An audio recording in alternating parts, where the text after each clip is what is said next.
What's happening, Chief? Get the flip-flop shit on me. Sugar Bob, honey bun. Whose ass I gotta kick to get myself a beer off up in here? People like this are a menace to decent society. Who decided that? You already know what business is. Kick your ass one day, man. Introducing Who you talking to, sonny boy? Got something I know you gonna dig. Don't you understand English, boy? We're gonna be naked together. Watch my back and wash my dust from over there, T. You know my sales slogan. You want it, I got it. If I ain't got it, I'ma get it. So get it while the getting's good. NBA superstar Kobe Bryant, 41 years of age, was killed in a helicopter crash earlier today just outside of Los Angeles. Hello, everyone. I'm so sorry I can't be with you tonight. However, I couldn't completely miss the chance to take a moment to share some thoughts with all of you. The lesson I cherish the most is how important it is to love what you do. If you love what you do and it's making you happy, all the hard work and perseverance will pay off. I once had a guidance counselor tell me that I shouldn't play basketball, that it would never amount to anything for me. His negativity towards me made me stronger. You can't stop people from trying to limit your dreams, but you can stop it from becoming a reality. Your dreams are up to you. I encourage you to always be curious, always seek out things you love, and always work hard once you find it.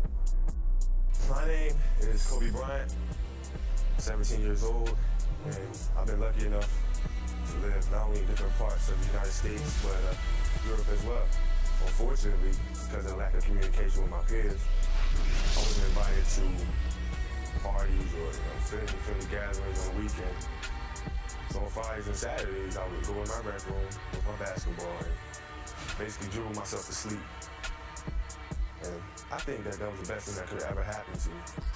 Because during those lonely hours in the rec room, I discovered the hunger, the motivation, and the desire to be the best possible basketball player that I could be. I have a big decision coming up, and that's whether or not go to college or straight to the NBA. I have decided to skip college and take my time to the NBA. With the 13th pick in the 1996 NBA draft, the Charlotte Hornets select Kobe Bryant from Lower Merion High School in Pennsylvania. You guys know that if you do the work, you work hard enough, dreams come true. Those times when you get up early and you work hard, those times when you stay up late and you work hard, those times when you don't feel like working, you're too tired, you don't want to push yourself, but you do it anyway. That is actually the dream. That's the dream. It's not the destination, it's the journey. Final seconds. Bryant for the win.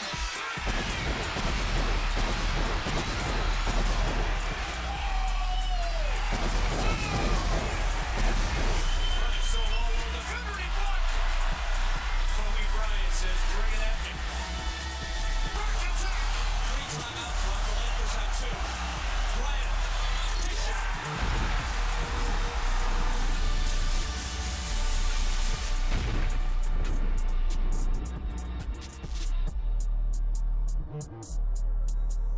And one of the great farewell performances in any sport, at any time. Mama out. What's up, my good folks? What's up, my good peoples? Welcome to a special episode of Versatility Vision, hosted by me, Ultrasound Entertainment. I want to get into this, my main man, Kobe Bryant. I'm going to not just make this about, him passing on, but how I had a personal growth watching Kobe Bryant over the years. So I'm just going to do a little brief introduction as far as basketball and my love for it and how everything transpired, and me at first disliking Kobe to being neutral about him to realizing that he was always and had always been an inspiration. So for me, how I got into basketball, I had an older relative, you know, who was a male. I would consider him an alpha male, you know, because he was like a man's man. He was like the jack of all trades. He could just about do anything. I mean, I remember we used to sit there and sometimes, you know, Jeopardy would come on and he'd know like probably 45% of the answers. I'm like, wow. Very intuitive guy at that time. But growing up, I grew up in Orange County in Long Beach, Southern California. And at the Great Western Forum, there was some type of skills camp that Penny Hardaway was hosting, or was sponsored by him, or whatever. So it was skill groups of all different ages and, you know, different levels. And around that time, I did need a positive male role model because I was transitioning into my pretty much from adolescent to preteen stage. So that's where he came in, and I'm glad that he came in around the time that he did. So there was this one summer, I think it had to been like 96. It was like 96 or 97. So I was 10 or 11. I think I was 10. The skills camp was 10. The YMCA playing in the league was 97. So usually it's me and his son, who's like my little brother, who's also my cousin. He's my second cousin. Usually when we'd all hang out, it'd be all of us three. You know, he'll pack up the boys and we'll do our thing. But on this particular weekend, it was just me and him, and it had never been that, you know. This was my cousin and everything, but I didn't have nobody to play with. So I'm like, I can't play with you, you know. But he was like, no, I'm taking you to this camp, you know. And I remember we were in and out, a drive-through, ordering some food, you know, for that night. And he pretty much told me basically like, there will be people better than you there, and there will be people there that are better than you. But the whole purpose of this is for you to learn the fundamentals and stuff like that. So that was my introduction to basketball. And of course, like throughout grammar school, elementary school, I started playing more, and I had a couple of friends who IQs were just as good as mine at that time on the court. So we would dominate to the point where we had to play on the opposite team in order for it to be fair, because it was like the Harlem Globetrotters, you know, trotters or what, you know, without the spinning, you know, the ball and everything and doing all these fancy tricks. No, we were scoring, we were making buckets, you know, and getting you off the court. Or if y'all want to run it back, we can do that. So, you know, of course, around this time, the Magic and Bird era had already, you know, set its sail. And now, of course, the Chicago Bulls, you know, with Jordan, vintage Jordan, and retired, came back Jordan, you know. So this is all during this time or whatever. So that's who I'm looking up to. I'm looking up to Air Mike, Air Jordan, you know. So I then, you know, continued to play, you know, and my mom pretty much told me, well, before I say that, because I thought that I was going to be at least, you couldn't tell me I wasn't going to be at least 6'4". I mean, I knew I was going to hit 6 feet just because of my skills alone. I was like, wait till I get taller and I start just yamming on y'all, just coming up from you know, 13 feet and just getting fouled and ones and acrobatics. Oh my God, I would brag.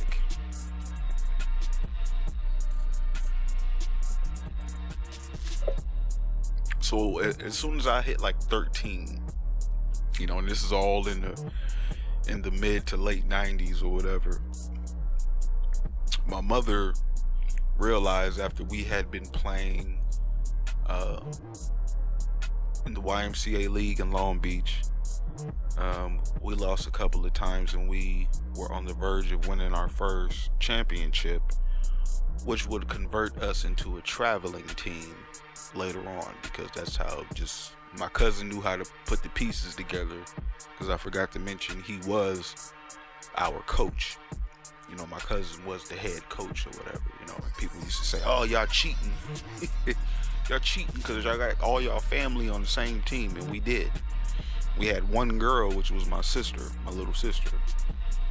At first it was two girls, my little sister and my baby sister, you know, but it was like, how the hell are we cheating? We just got a good team. So anyway, you know, my first YMCA league was in 97.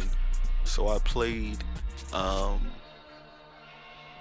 you know, the YMCA from 97 to 2001 or whatever. So, of course, I developed my skills.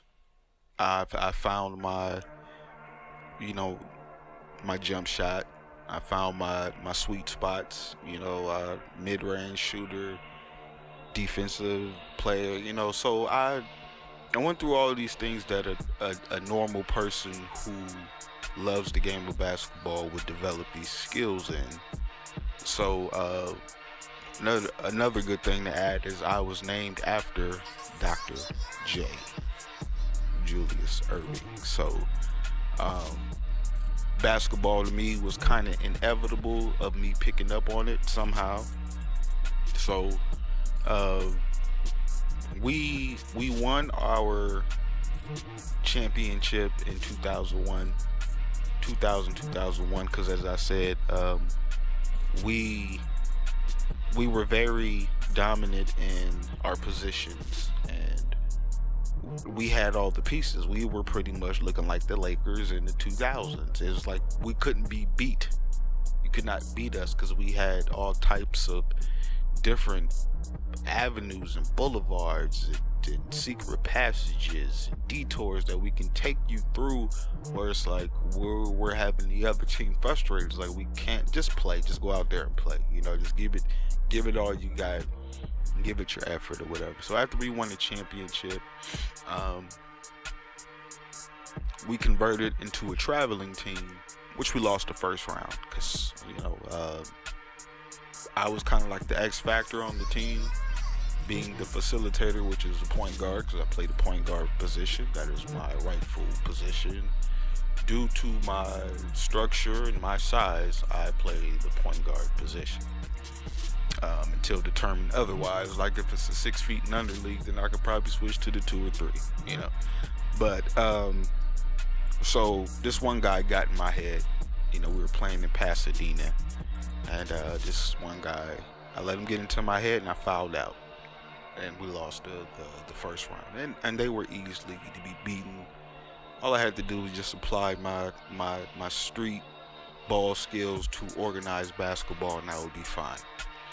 But, you know, it came to the point where, like I said, like I thought that I was going to be at least 6'4".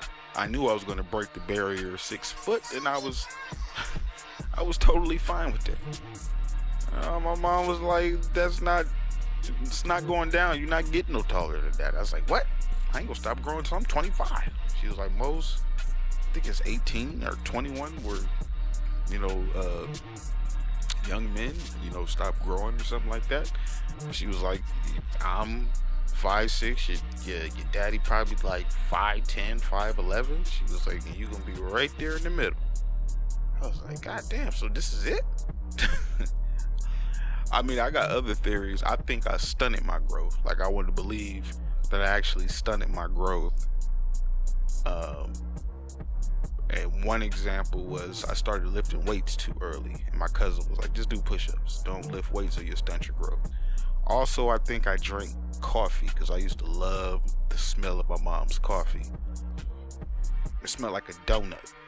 pretty much, just like fresh donuts, and I just had to sip it. So those are the two theories that I think that really stunted my growth. And I wouldn't be no damn 6 feet and 6'4", so that was out of the question. And once I realized that, I was like, damn, well, my dreams are crushed, you know, at this time. Of course, I'm young, you know, I don't know that I have all these other hidden secret compartments full of talent and potential and innovation that I will learn later on in life.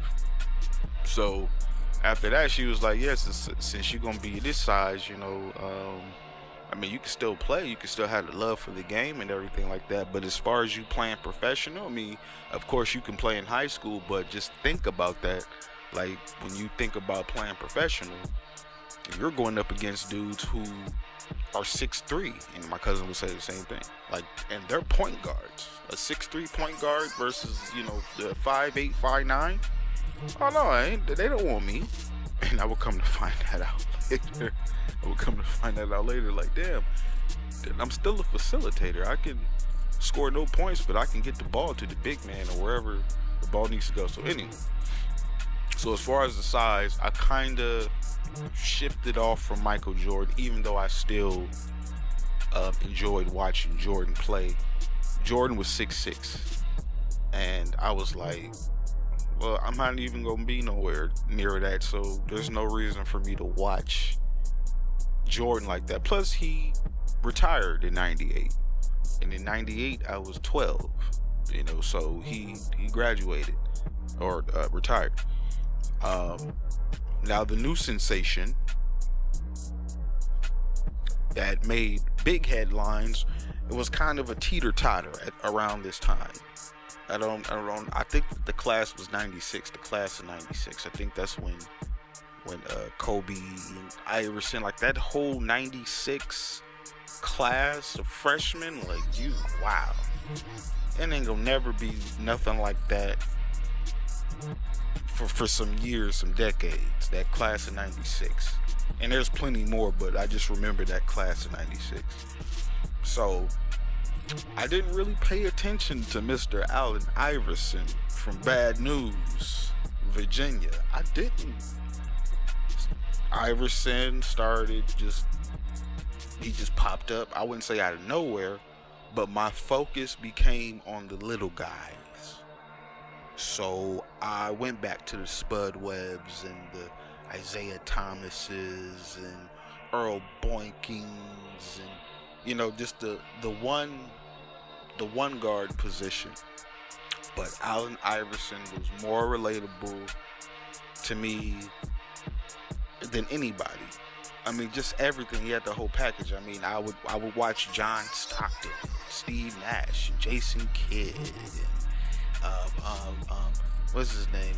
Tim Hardaway, Mark Jackson, all the point guards. You know, I'll watch all of them. But Allen Iverson is the one that stuck out. Then when he grew his braids out, you know, I remember one day I'm sitting there watching the NBA on NBC. It's probably a Sunday, and I'm telling my mom, like, can you do my hair like that? She's like, yeah, all you gotta do is grow it out. And I was like, really? That's it? That's all I had to say? So anyway, now I'm on Allen Iverson. I know that I'm not gonna get to the height that I want. You know, I wasn't blessed with height, but I was blessed with other things in other areas, you know. So but I still love the game of basketball, you know, because I was good at it. I was great at it. You know, I was a challenge. You know, you could put me with 4 other guys who thought just like me, then we would be unstoppable, because it's a whole chemistry and IQ and a science behind basketball, you know, when it comes to people coming together as a team opposed to just playing one-on-one. So I focused on Iverson. Everything was about Allen Iverson to me. He had the whole hip-hop thing. He was like, to me, he was like the Tupac of the NBA. His dress code was unorthodox according to the NBA. He came in with the jewels and, you know, the fresh, crispy braids with designs and everything. You know, the the suave look and everything, and tattoos and everything. Plus he can hoop, and he can hoop his ass off or whatever. So I'm on Allen Iverson. Now in the midst of this, now mind you, I'm living in Southern California. Die hard, the LA Dodger, Laker fans. I mean, it's a cardinal sin to mention the Clippers. It's a cardinal sin to mention the Clippers in the presence of Laker fans. It's like it's a cardinal sin to probably mention the Angels in the room full of Dodgers fans. But anyway, so just to go back just a little bit, in between this mist, like Kobe's in his, freshman, sophomore, and junior year of the NBA and everything, like, and he's not terrible, but he's learning because he didn't go to college. He's fresh out of high school, and back in the days, and we still do it now, but in the 90s particular, like for example, the rappers, everybody sounded different. You knew who came on the radio. You knew exactly what people sounded like, and you can, identify them distinctively because of their voices. You knew who Redman was, Method Man was, Biggie, Pac, Nas, Jay-Z, the E40, Bone Thugs and Harmony, Easy, Ice Cube. Everybody had their own voice. You can never confuse them with one another. As opposed to nowadays, when I listen to the radio, I don't have nothing against that music, whatever, but I'm like, I don't even know who the hell that is. Because everybody sounds alike. So when we were growing up, if you were trying to emulate somebody, you were copycatting to us, But I didn't understand what Kobe was doing because everybody would make comparisons to Jordan. So off the top, I was like, Kobe ain't no Jordan. He ain't gonna never be Jordan. Get it out here. And I'm seeing him play, and I'm like, he acting like he Jordan with his tongue. I get him out of here. Like, why don't he create his own lane? So in the beginning, I did not like Kobe because he emulated Jordan. And this is just in general to me. At this age, 12, 13, 14, I was like, no, I ain't rocking with him. Jordan's gone now. He wanted to do the Jordan in the Laker uniform. No. I would have debates. We would have debates about the Bulls versus the Lakers and who's the best. And, most people would just try to, throw a checkmate or a Hail Mary. It was like, oh, well, the Lakers got more championships. And then I would counter, well, the Lakers aren't originally from LA. They're from Minneapolis. So how about that? So we would do shit like that as children, But after the Lakers won their first championship against the Pacers in 2000, I had to hear it. And that made me, at the point, it made me really, really, really competitive. It made me want to go against the best of the best because, like I said, once I realized that I wasn't going to be the height that I predicted, then I went into other skills such as writing and music and production and stuff like that, and I took my competitiveness that I couldn't really express on the basketball court for my lack of height and put it towards my other talents or whatever. But as far as basketball and watching basketball, I'm like, ooh, no. I was like, somebody gonna come and dethrone them. I was like, they ain't finna go no back-to-back. Hell no. So what happens? Here comes Allen Iverson. The best year he ever had. The 2000, 2001. It was amazing. So I'm at the height and my peak. Now I'm a walking carbon copy of Allen Iverson.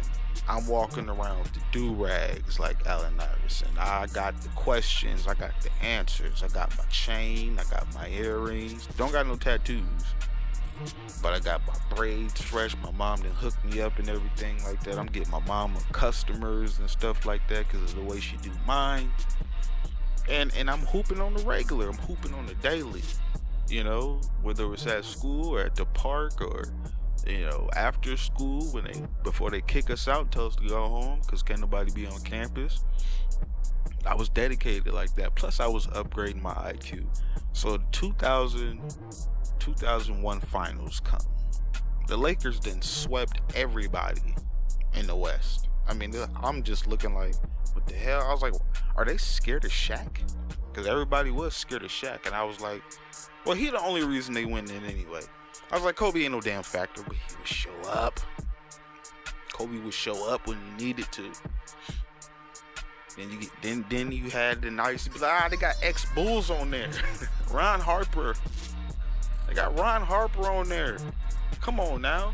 They got D-Fish, Devin George, Rick Fox, Robert Horry, Brian Shaw.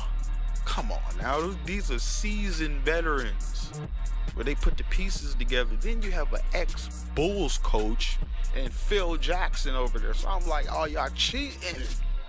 That was the first super team. People thought the Warriors and, you know, all these. The Lakers started that super team stuff because that was a super team. They couldn't be beaten, you know, unless something internally happened or, you know, people just aged or whatever. But so that 2001 Game 1 finals, Allen Iverson, it was 1 against 5. People could say what they want to say. They did not show up.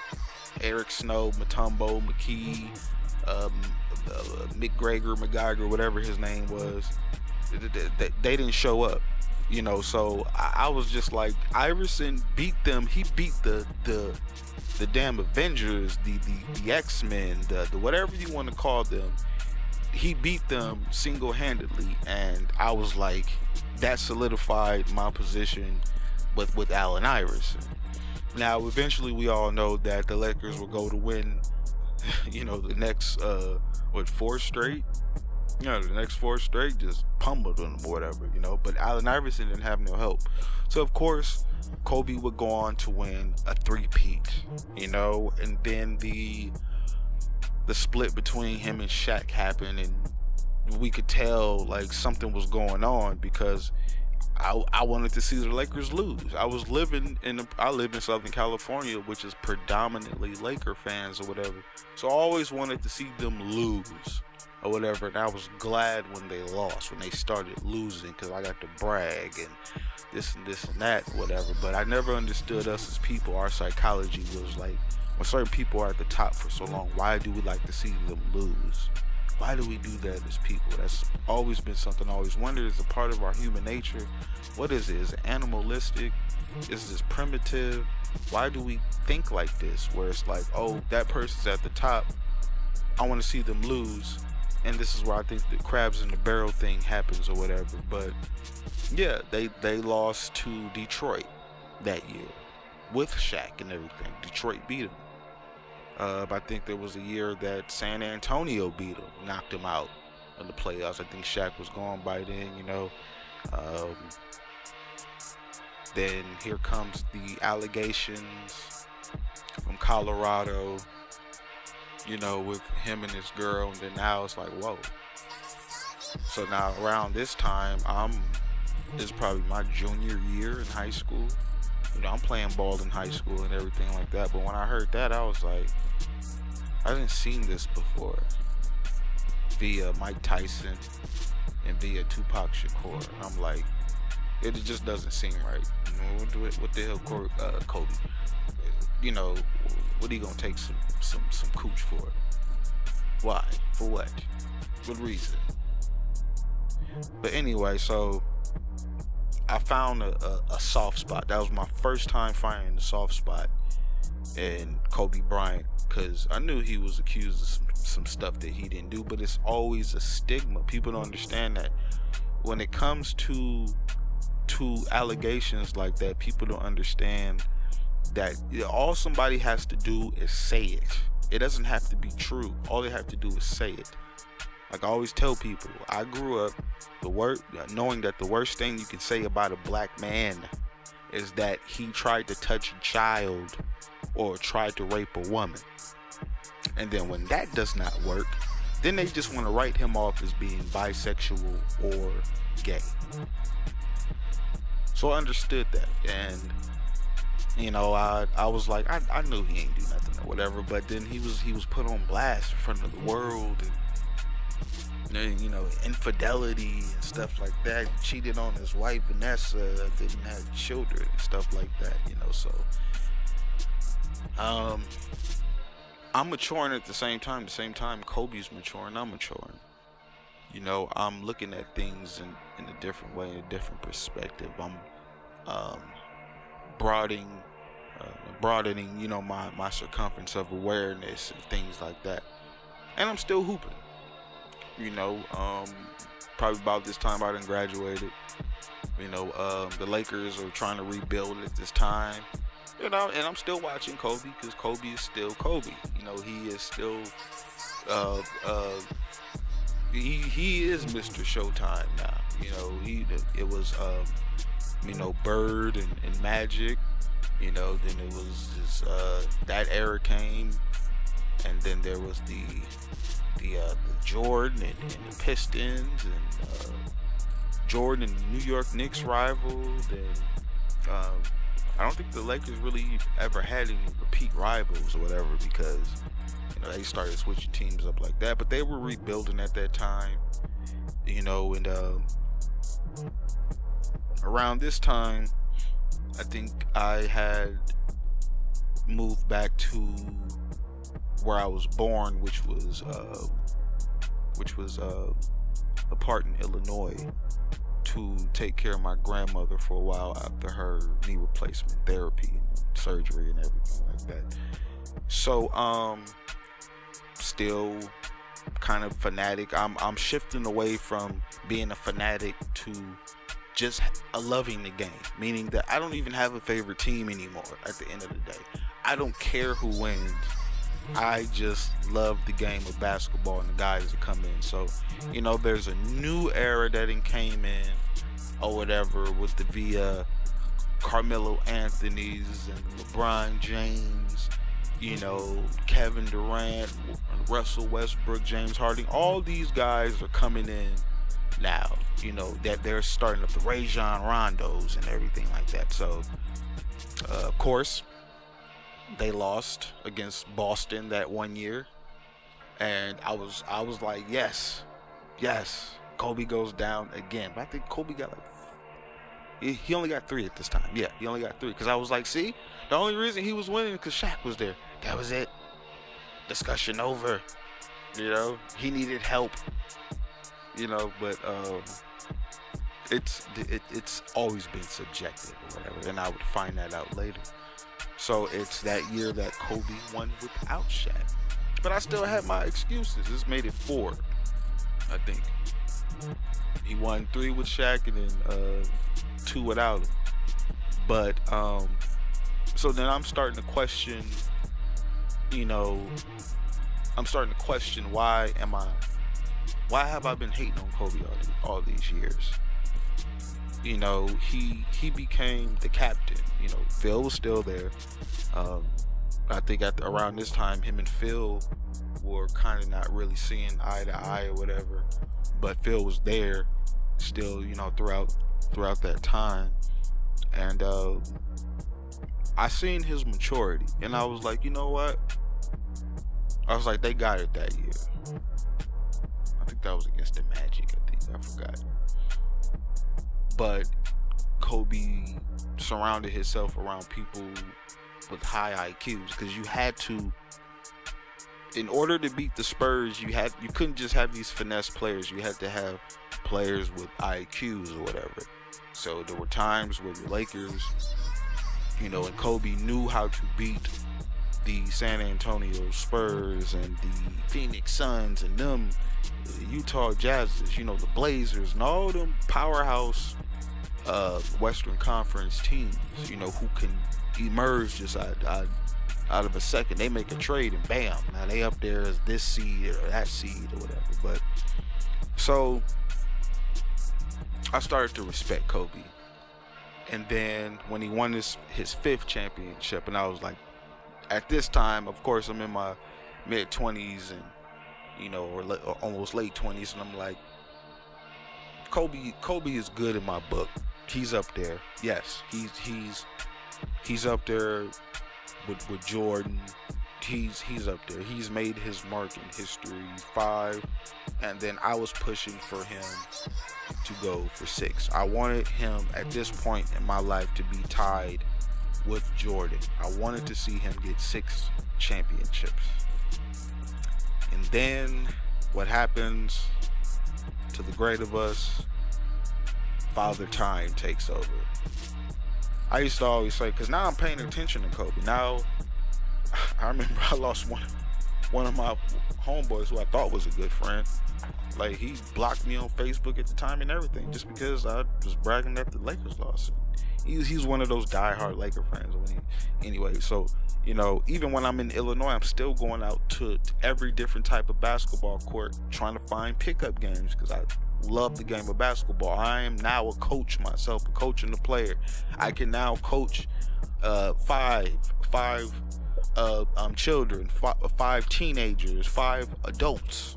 I can be on the professional level. I just know this because of my IQ. You know, I just have to have 5 players who are on the same page, pretty much. So after he won his 5th championship, he was solidified to me.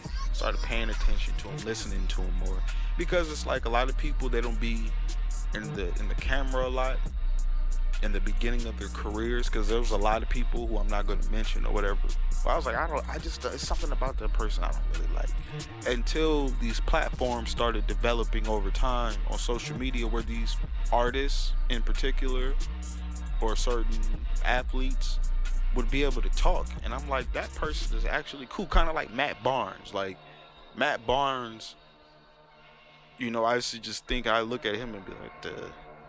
But then when I started hearing him talk, I'm like, he sounds pretty sensible, pretty rational thinker or whatever.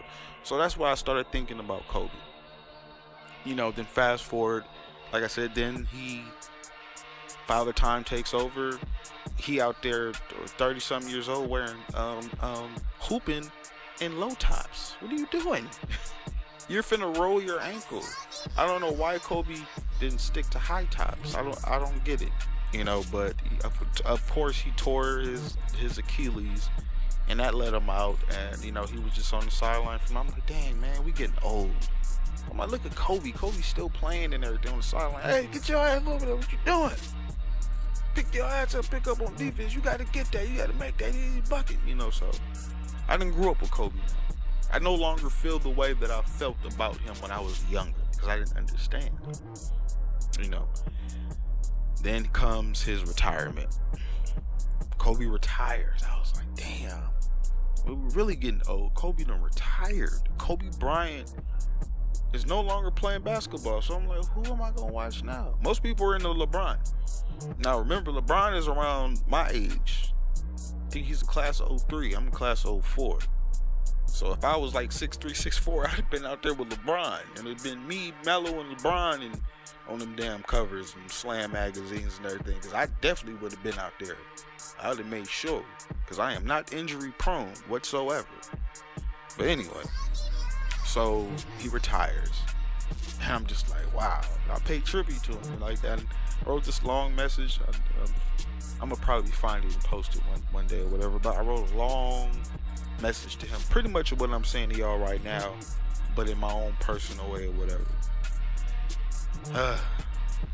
Then we fast forward to 1 year ago today, January 26, 2020. I get up, do my normal routine. I ain't even turned on the TV yet. You know, we go to our phones before anything. But this particular day, I didn't even go to the phone or turn on the TV. I just kind of talked to my ex-wife, well, my wife at the time, who was now my ex-wife. I was talking to her, and we were just talking. We were talking for a while, and then and I'm drinking my coffee, and I get up on Instagram. It's like, rest in peace, Kobe Bryant. Rest in peace, Kobe Bryant. Like, what? Rest in peace, Kobe Bryant. I cut on the news, I see the scene. Helicopter crash. I'm like, you gotta be fucking kidding me. No, hell no. He wasn't in there. Nah. So all these emotions is coming to me all at one time because I'm like having all these flashbacks to when I was a child and like, what? Nah, Kobe's not gone. This is like, did Kobe actually became the Tupac of the NBA? Cause just imagine if Allen Iverson would have died at that time. Oh, he would have been martyred just like Kobe. He still would be martyred like Kobe or whatever. Even if he dies of old age or whatever, he will still be martyred like the great Kobe Bryant or whatever. But I'm like, Kobe? I hadn't cried like a baby like that in a long time. It was like, yes, I felt like I lost a family member. Some people be like, you didn't even know him. No, but I knew his art, and that was enough for me. Of course, I didn't know him personally. A lot of us, like 95% of us, didn't know Kobe Bryant personally. But and then to find out that his daughter was in there, that's what crushed me, and I just couldn't believe it. And I was just so, I think I cried all day. I would just be cool for a minute and then start crying again. It was crazy, and I want to say that he did teach me a lot over the years, even though there was a time where I didn't even understand why I disliked him. And then as I got older, I realized that he wasn't copying Jordan. No, he was just using the formula that was already there before him. He took the formula, put his elixir in it, perfected it, and made it his own. And look at him now. Look what he left behind. Look at everything that we'll always see. Because we always got to start from the beginning. We'll go from the Jerry Wests and keep going up to the Birds and the Magics, Dominique Wilkins, Dominique Dawkins, and all them. We'll get past all of them. Then we have to go to the Isaiah Thomases, the Bad Boy Pistons, then the Jordan era. And then after the Jordan era, comes the Kobe versus Iverson, and these rivalries of that generation, and it's the Laker era for a while, and then it becomes the Spurs emerge as the super team, and then time goes on, and pretty much you get what I'm saying, but you can't not mention Kobe and his greatness. I mean, of course, there are Hall of Famers out there who have never won championships. One being Allen Iverson, because there was somebody like Kobe around. Just like I would tell people about Jordan. Jordan was the Hall of Fame killer, meaning that when he was around, you probably wasn't gonna win no championship. The Patrick Ewings, the Charles Barkley's, and all them. And when Jordan was playing, nope, it wasn't happening. And Kobe was like that too. If Kobe was playing, you wouldn't get no championship unless he was injured or something. But you wasn't getting no championship as long as Kobe was playing. So I'm finna sign off right now. But he taught me a lot, and I appreciate him.